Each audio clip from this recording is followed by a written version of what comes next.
Good morning, student. Welcome to Political Science online class.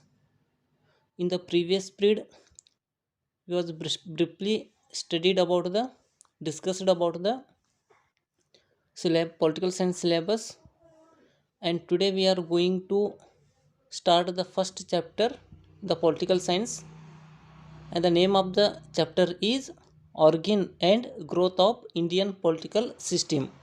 Name of the chapter is Origin and Growth of Indian Political System. So first of all, we are discussing about the introduction of the chapter. So student, the Indian freedom fight or the Indian freedom struggle was one of the greatest mass movement in the world history, because the only the Indian freedom fight have a two important pillar, that is truth and non-violence. Through the truth and non-violent revolution, we are find the freedom. So therefore, it is not possible in the any country before. So first time the India adapting or Indian freedom fight adapting the two important weapon. So that is truth and non-violence. Through the truth and non-violence, so India got the freedom, and the so many leaders are participate, and so many freedom fighters are sacrificed their life for the Indian freedom fight. There are a number of leaders are there, like Mahatma Gandhi ji, as well as Netaji Subhash Chandra Bose, Bhagat Singh, Chandrasekhar Azad, Sukhdev, as well as Veer Savarkar. There are number of freedom fighters are there. So they are sacrificed their life. They are gave the lot of contribution to Indian freedom fight. Afterwards, we are got the freedom in 15th August 1947. All of you know that. So very important one thing is we are adapting the two important weapons, that is truth and non-violence. It is ideal for the other countries also. So if you see the British rule in India, it has the massive history.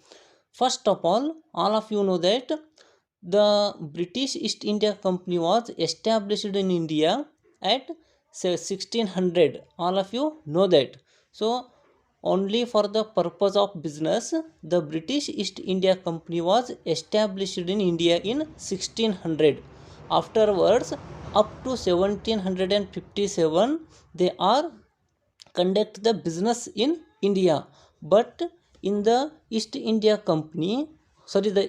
Company captured the political power in India after the Battle of Plassey in the 1757.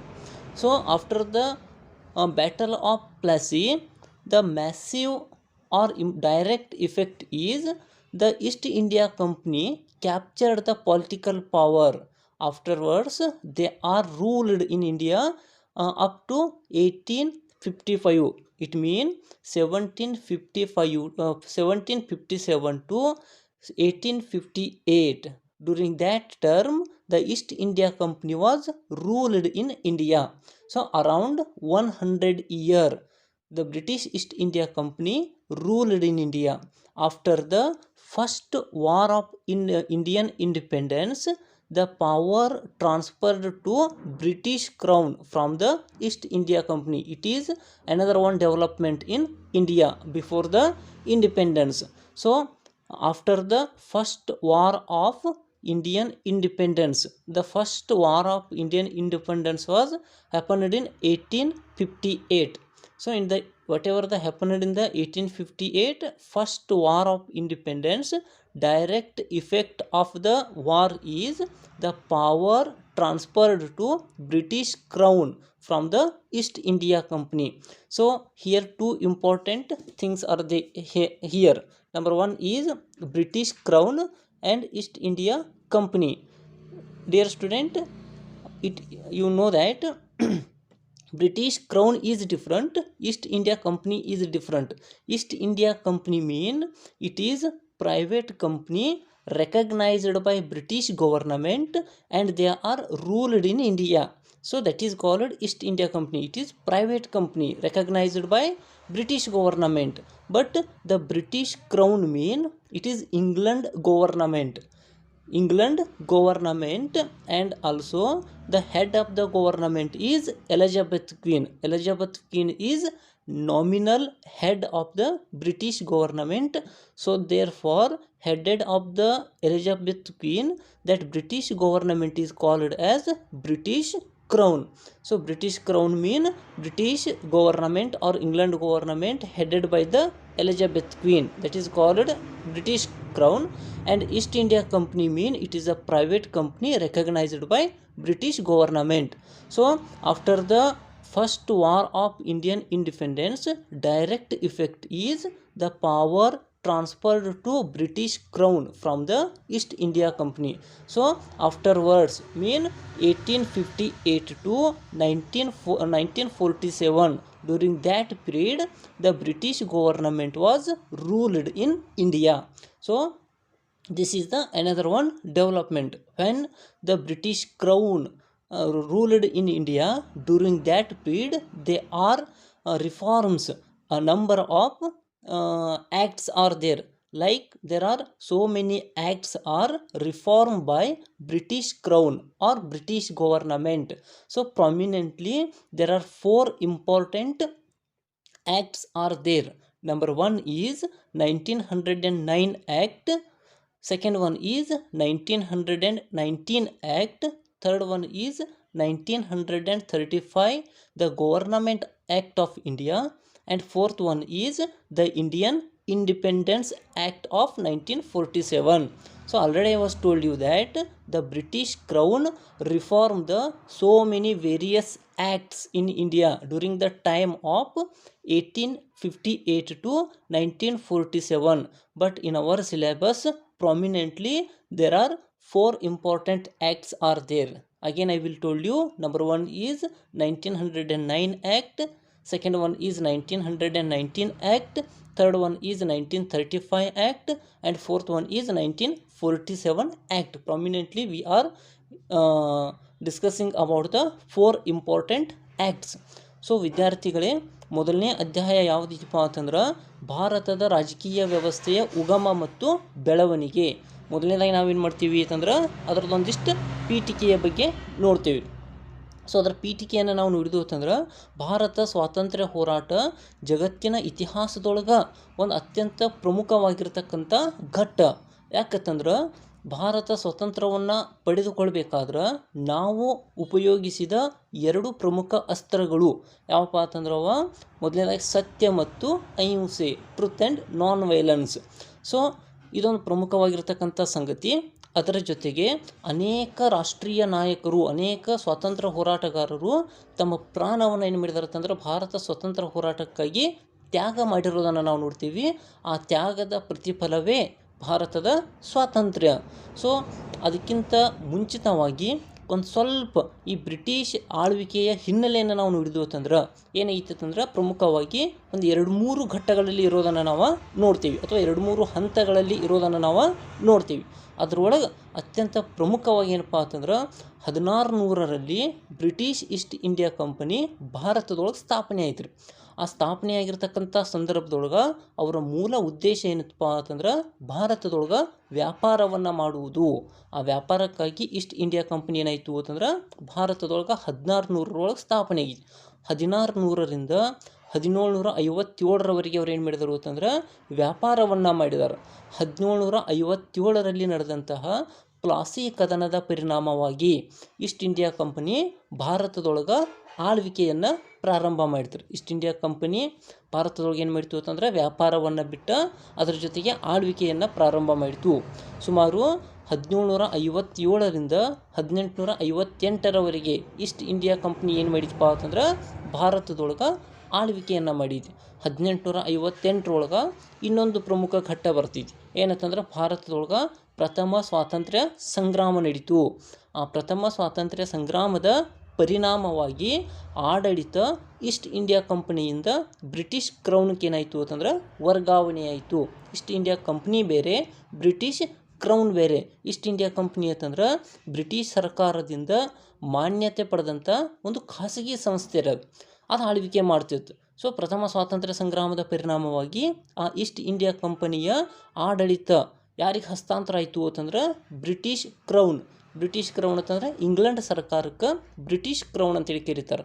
ಯಾಕೆ crown ಅಂತೇಳಿ ಕರೀತಾರೆ ಅಂತಂದ್ರೆ ಆ England ಸರ್ಕಾರದ ನಾಮಮಾತ್ರ ಮುಖ್ಯಸ್ಥರು, nominal head ಯಾರು ಇರ್ತಾರಪ್ಪ ಅಂತಂದ್ರೆ ಎಲಿಜಬೆತ್ ಬ್ರಿಟಿಷ್ ರಾಣಿ ಇರೋದ್ರಿಂದ ಆ ಬ್ರಿಟಿಷ್ ಸರ್ಕಾರವನ್ನು ಅಥವಾ ಇಂಗ್ಲೆಂಡ್ ಸರ್ಕಾರವನ್ನು ಬ್ರಿಟಿಷ್ ಕ್ರೌನ್ ಅಂತೇಳಿ ಕರೀತಾರೆ.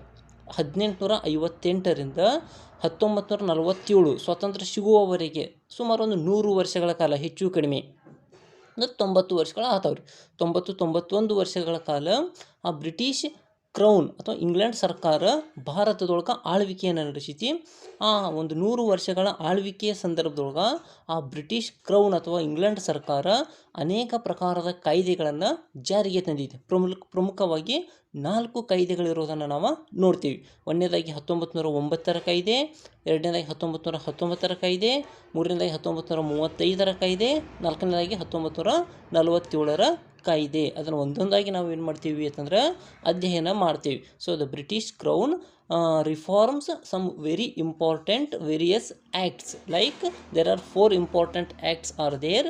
Number 1 is 1909, second one is 1919 Act, third one is 1935 Act, fourth one is 1947 Act.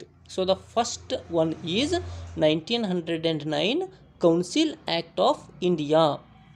So this is the first act reformed and enforced by British Crown, that is 1909 Council Act of India. So the Council Act of India have 2 important objects. It has 2 important objects. Number 1 is this act was give the opportunity to the native elements of Indian society to take part in the government. So this is the first object of 1909 Council Act of India. So it means the Indians first time they have a right to participate in the government. Before the 1909 the Indians does not have a right to participate in the government. They are not have a right to contest the election. They are not have a right to participate in the government or governance system. But 1909 Act give the opportunity to the Indians also participate in the government. So this is the first object of 1909. Now the second one is it was provide the separate electorate to the Muslims. So this is second one. It was provide the separate electorate to Muslims. First time 1909 Act was provide the separate electorate. Electorate mean constituency. So separate constituency or electorate provide to Muslims.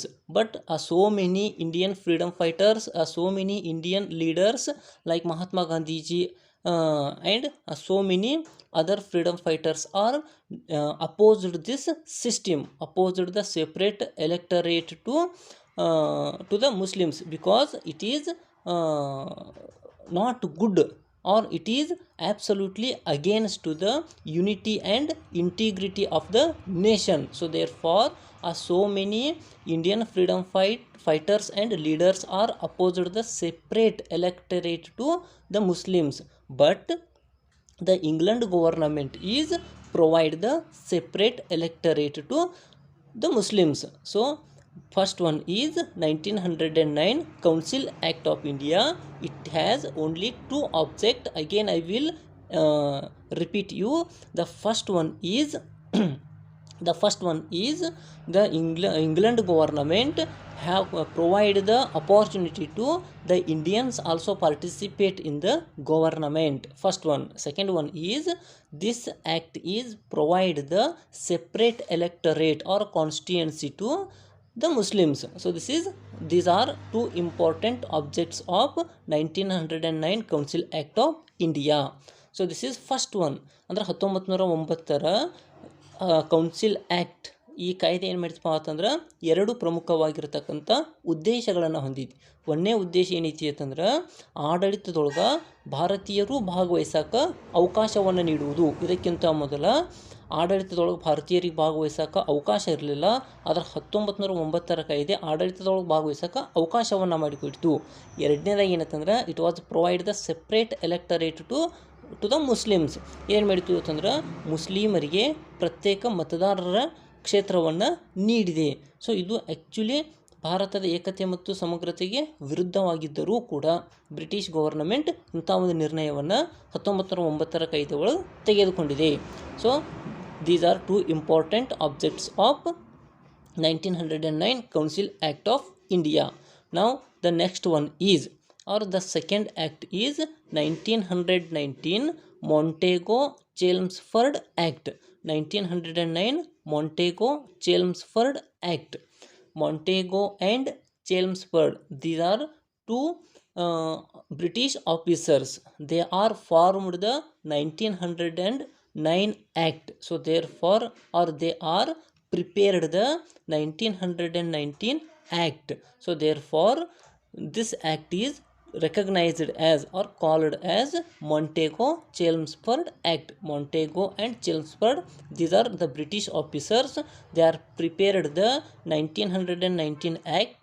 Therefore, this act is called as Montego-Chelmsford Act. And also the 1919 Act also consists two important objects. It is also has two important objects. Number one is it indicate the responsible government in India. First one is it indicates responsible government in India.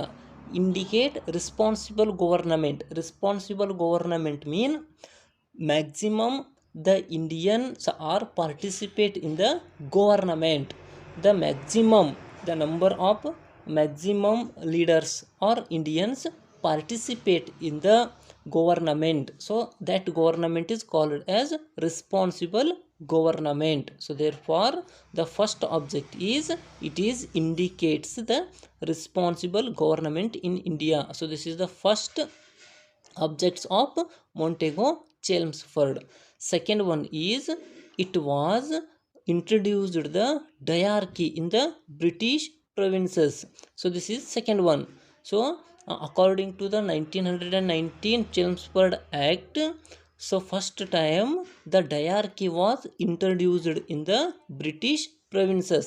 So British provinces mean which territories are directly ruled by the British Crown or England government. So that is called British provinces. Again I will told you, British provinces mean which territories directly ruled by the British government or England government. So that territories are called British provinces. Like Madras Presidency or Bombay Presidency, these presidencies are directly ruled by the British government. So that is called British provinces. Only the British provinces introduced the diarchy. Diarchy mean dual government. So it is very important for 1 marks question according to the point of exam view. So diarchy mean dual government. Dual government mean there are two houses in the legislature. So that is dual government, like upper house and lower house. If the legislature have two houses like upper house and lower house, so that government is called dual government, that is diarchy.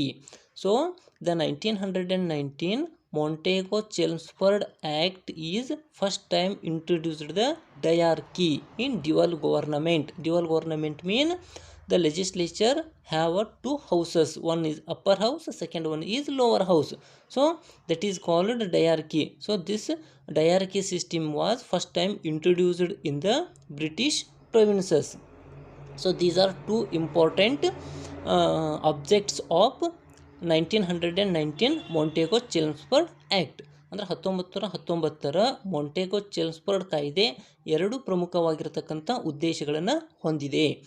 ಒಂದನೇ ಉದ್ದೇಶ ಏನಂತಂದ್ರೆ ಇದು ಜವಾಬ್ದಾರಿಯುತ ಸರ್ಕಾರವನ್ನು ಏನು ಮಾಡಿತಪ್ಪ ಅಂತಂದ್ರೆ ತೋರಿಸಿಕೊಡ್ತು. ಜವಾಬ್ದಾರಿಯುತ ಸರ್ಕಾರ ಅಂತಂದ್ರೆ ಸರ್ಕಾರದಲ್ಲಿ ಅತಿ ಹೆಚ್ಚು ಭಾರತೀಯರೇ ಭಾಗವಹಿಸುವುದು, ಅದನ್ನು ಜವಾಬ್ದಾರಿಯುತ ಸರ್ಕಾರ ರಿಸ್ಪಾನ್ಸಿಬಲ್ ಗೌರ್ನಮೆಂಟ್ ಅಂತೇಳಿ ಕರೀತಾರೆ. ಇದು ಒಂದನೇದು.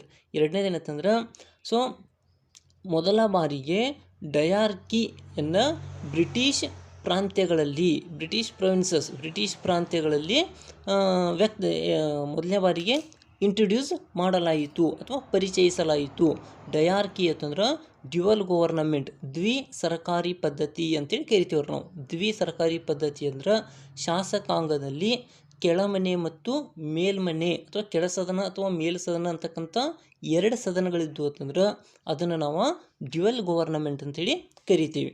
So the 1919 Montego Chelmsford have two important objects. Number one is it is indicate the responsible government in India, and second one is it was introduced the diarchy in the British provinces. Diarchy mean dual government. It is very important for 1 mark question according to the point of exam view. So dear student, we are discussed about the two important acts. So that is number one is 1909 Council Act of India, and second one is 1919 Montego Chelmsford Act. So the both acts are have the two important objects. Mean 1909 Act have two important objects and 1919 Act have two important objects. So next we are discussing about the another one important act, that is Government Act of India. The first one is the third one is the Government Act of India. It is very important for examination. The maximally it is asked for 5 marks question in examination. So the question is explain the Government of India Act 1935. It is very important one. So before we are studying the 1935 Act, first of all we are discussing about the introduction of the 1935 Act. So already we was discussed the two important acts, 1909 and 1919. But dear student, you just know that the 1909 Act was failed to fulfill the aspiration of the people of India.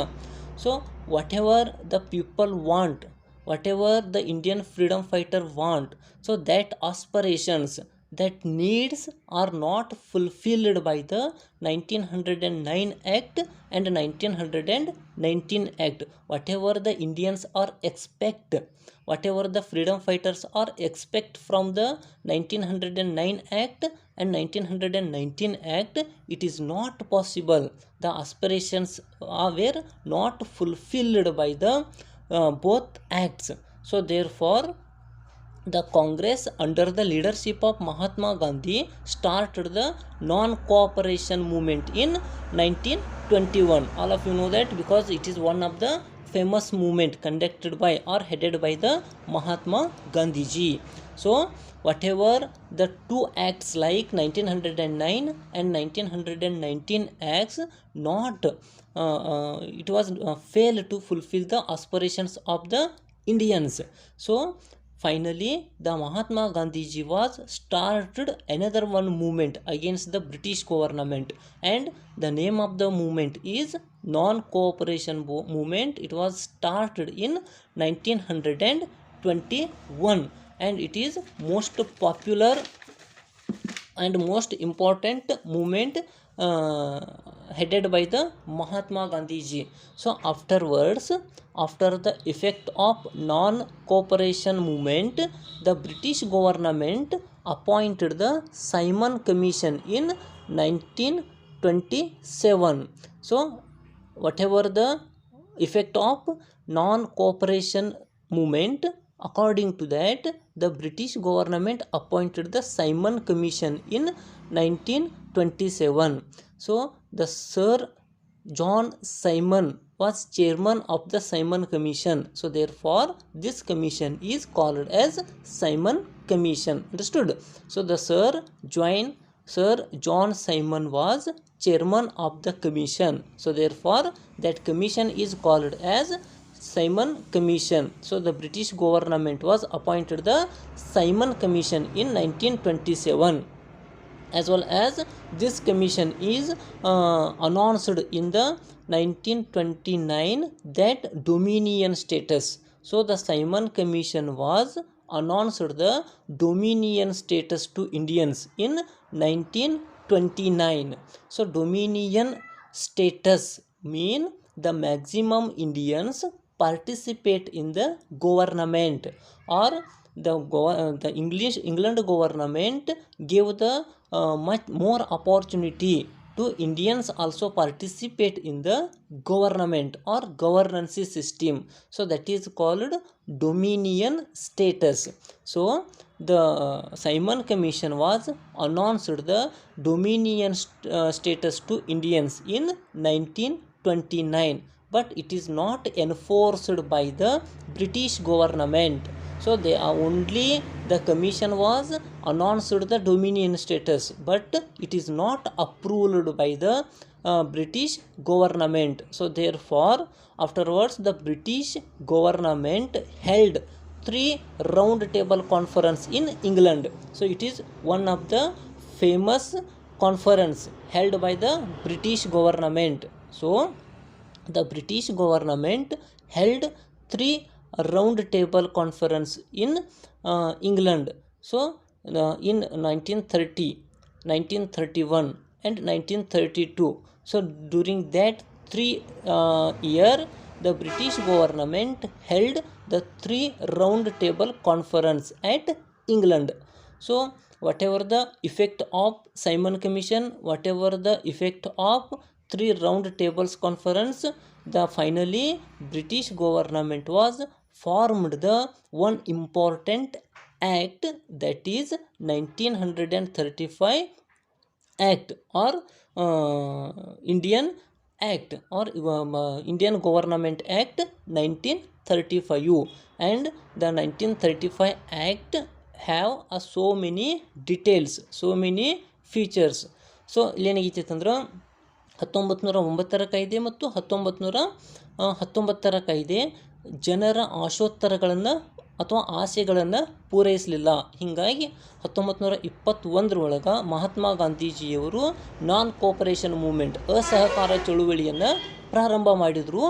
ಅದರ ಪರಿಣಾಮವಾಗಿ British ಸರ್ಕಾರ ಏನು ಮಾಡಿತಪ್ಪ ಅಂತಂದ್ರೆ 1927 Simon commission ಅಥವಾ Simon ಆಯೋಗವನ್ನು ರಚನೆ ಮಾಡಿತು. Sir John Simon ಈ ಆಯೋಗದ ಅಧ್ಯಕ್ಷರಿರೋದರಿಂದ ಅದನ್ನು ಸೈಮನ್ ಕಮಿಷನ್ ಅಂತೇಳಿ ಕರೀತಾರೆ. Sir John Simon was chairman of the commission. So therefore the commission is called as Simon Commission. It was appointed in 1927. 1927 Simon commission ಸ್ಥಾಪನೆ ಆಯಿತು.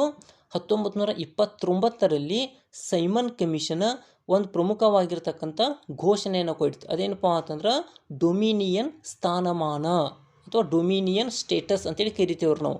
ಡೊಮಿನಿಯನ್ ಸ್ಥಾನಮಾನ ಅಂದ್ರೆ ಏನಪ್ಪ ಅಂತಂದ್ರೆ ಭಾರತೀಯರೇ ಸರ್ಕಾರದಲ್ಲಿ ಅತಿ ಹೆಚ್ಚು ಸಂಖ್ಯೆಯಲ್ಲಿ ಭಾಗವಹಿಸುವುದು ಅಥವಾ ಅತಿ ಹೆಚ್ಚು ಸಂಖ್ಯೆಯಲ್ಲಿ ಭಾರತೀಯರಿಗೆ ಸರ್ಕಾರದಲ್ಲಿ ಅಥವಾ ಸರ್ಕಾರಿ ವ್ಯವಸ್ಥೆಯಲ್ಲಿ ಭಾಗವಹಿಸೋಕೆ ಅವಕಾಶವನ್ನು ಮಾಡಿಕೊಡ್ತು ಈ ಆಯೋಗ. ಅದಕ್ಕಾಗಿ ಅದನ್ನು ನಾವು ಡೊಮಿನಿಯನ್ ಸ್ಥಾನಮಾನ ಅಂತೇಳಿ ಕರಿತೀವಿ. ಅದ್ರ ಜೊತೆಗೆ ಬ್ರಿಟಿಷ್ ಸರ್ಕಾರ ಏನು ಮಾಡ್ತು ಅಂತಂದ್ರೆ 3 ದುಂಡು ಮೇಜಿನ ಸಮ್ಮೇಳನವನ್ನು ಇಂಗ್ಲೆಂಡ್ದೊಳಗೆ ಕೈಗೊಂಡಿದ್ರು. 1930ರಲ್ಲಿ ಒಂದು, 1931ರಲ್ಲಿ ಮತ್ತೊಂದು, 1932ರಲ್ಲಿ ಇನ್ನೊಂದು. ಈ ರೀತಿಯಾಗಿ 1930, 31, 32ರಲ್ಲಿ 3 ದುಂಡು ಮೇಜಿನ ಸಮ್ಮೇಳನಗಳನ್ನು ಬ್ರಿಟಿಷ್ ಸರ್ಕಾರ ಏನು ಮಾಡಿತ್ತು ಅಂದರೆ ಇಂಗ್ಲೆಂಡ್ದೊಳಗೆ ಕೈಗೊಂಡಿತ್ತು. ಸೊ ಅನೇಕ ಭಾರತೀಯ ನಾಯಕರು ಆ ಒಂದು ದುಂಡು ಮೇಜಿನ ಸಮ್ಮೇಳನದೊಳಗೆ ಭಾಗವಹಿಸಿ ತಮ್ಮದೇ ಆಗಿರತಕ್ಕಂಥ ವಿಚಾರವನ್ನು ವ್ಯಕ್ತಪಡಿಸಿದರು. So what ever the 3 round tables conference was held by the British government at England. During that conference, so many Indian freedom fighters or leaders are participate in the 3 round conference, like Mahatma Gandhi ji, Dr. B.R. Ambedkar, Jawaharlal Nehru. So these leaders are participate in the round table conference, and they are give some important their views. So according to that, the British government was formed the 1935 Act. So ಅದರ ಪ್ರಕಾರ ಏನು ರಾಜಕೀಯ ನಾಯಕರು ವರದಿಯನ್ನು ಕೊಟ್ಟಿದ್ರು, ಅದರ ಪ್ರಕಾರ ಏನಾಗಿದೆ ಅಂತಂದ್ರೆ 1935 ಕಾಯ್ದೆಯನ್ನು ರಚಿಸಲಾಗಿದೆ. So the 1935 have some important details, some important features. So in the next period I will explain the important features or details of the 1935 Act. Thank you, students.